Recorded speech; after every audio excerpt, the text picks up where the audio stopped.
Hello everyone, this is JD from Benchmark, and today I'm going to show you two methods to select multiple objects in MicroSurvey CAD.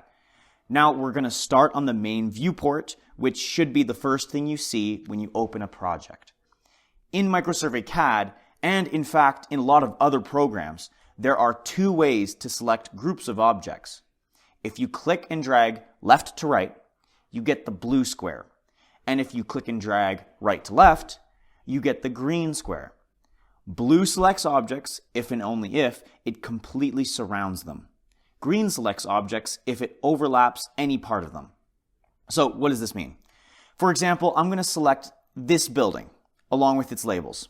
If I were to use the blue square, I have to completely surround the building. What's nice is that I don't have to worry about touching the purple lines or the roadway or anything else.